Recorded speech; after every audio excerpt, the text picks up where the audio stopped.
il y a des valeurs à afficher, il y a des limites à mettre. Et en tout cas, à Genève, dans ma ville, tous les propos qui sont antisémites, racistes, xénophobes, sexistes, sont des propos qui doivent être combattus. Si on l'interdit, on se fait débouter. Dès lors, à partir du moment où on se fait débouter, on lui fait de la publicité.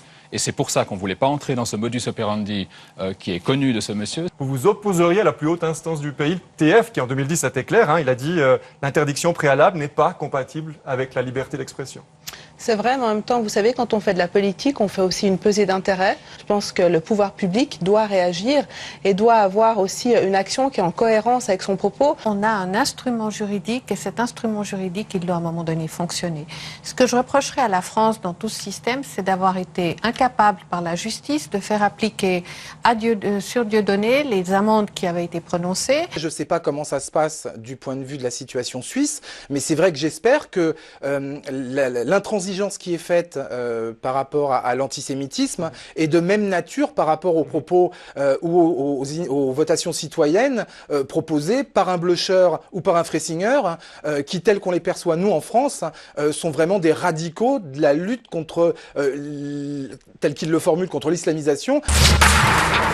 Je ne pense pas qu'on peut tout dire. Je pense que la liberté d'expression est un droit fondamental, qu'il faut chérir et faire attention à ce droit, mais qu'en démocratie, et même dans la plus parfaite des démocraties, on met des barrières à tous les droits, y compris à celui de la liberté d'expression. Même dans le cas de quelqu'un comme Dieudonné, dont on connaît effectivement les obsessions, qui me dérangent beaucoup, le procès d'intention ne suffit pas. J'ai le plus profond mépris pour ce monsieur, je dois le dire, pour l'avoir entendu et pour l'avoir vu. Donc il s'agit en aucune manière, ni même de lui donner un bénéfice du doute, c'est simplement de rester dans un cadre. Vous n'empêchez jamais les gens qui ont le pouvoir de s'exprimer.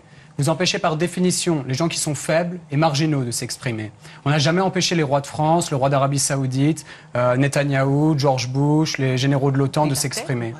Or, vous trouvez dans les déclarations du pouvoir des appels à la haine, au meurtre, au génocide. Quand vous entendez quelqu'un venir dire qu'il est né en 1966, qu'il n'a connu ni Hitler ni la Shoah, et qu'à partir de là, lui, il ne peut pas juger qui sont les bons et c'est les méchants, mais que comme il y a une histoire d'argent, chacun pourra le conclure. Il le dit sur une scène de théâtre, mais il ne se gêne pas pour le dire non plus sur YouTube et ailleurs.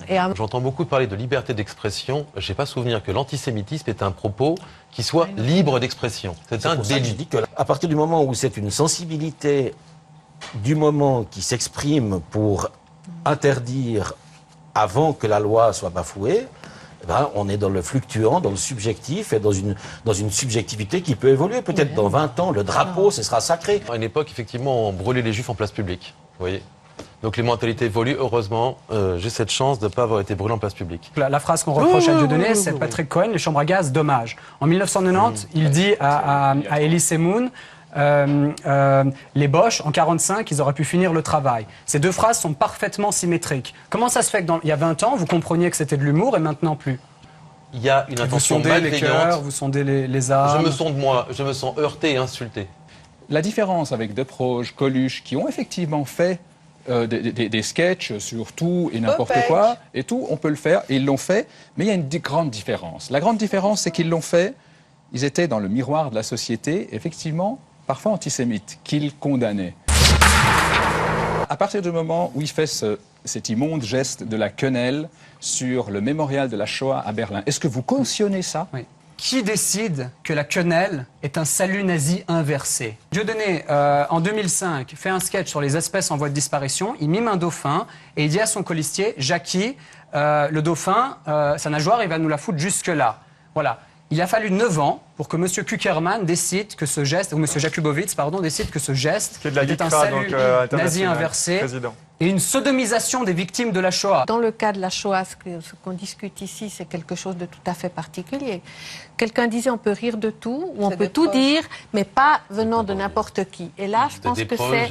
concernant Jean-Marie Le Pen. Voilà. Et je pense que là, en disant ça, ça veut dire quelque chose. Se moquer des victimes, ça n'a aucun intérêt. C'est d'ailleurs pas drôle, c'est pas de l'humour. Mais rire de la Shoah, il y a un humour juif sur la Shoah. Et le rire de quelque chose, ça ne veut pas dire qu'on le cautionne, ça ne veut pas dire qu'on en fait l'apologie, ni même qu'on l'accepte. On a parlé tout à l'heure des débats autour d'autres minorités, de victimes de génocide. Oui. Quand moi, je m'engage, au nom de la mémoire, le travail de mémoire, quand je vois ça, il n'y a rien qui me prête à rire, ni sur le génocide du Rwanda, ni le Cambodge, ni la Shoah, Mais ni le Canal+ a Darfour. fait un sketch sur le génocide du Rwanda récemment. Ça n'a posé aucun problème. Ça vous a posé un problème à vous? Ça n'a posé aucun problème. Non, à vous, ça vous a posé à la un problème? France. Moi, non. Non, non. Ça n'a bah pas posé voilà. de problème non plus.